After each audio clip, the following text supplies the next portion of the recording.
Wag po natin basta itapon ng ating ulo ng hipon. Tingnan niyo po. Pwede po siyang magawa na head shrimp tempura. Okay, later I'll show you kung gaano po siya kasarap. Po itatapon na gawin po natin kapaki-pakinabang.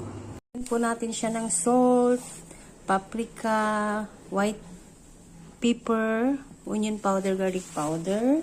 Mamarinate lang po natin siya. Ayan na po ang labas. Ayan po natin ng potato starch, yung minarinate natin na shrimp head. Ito na po.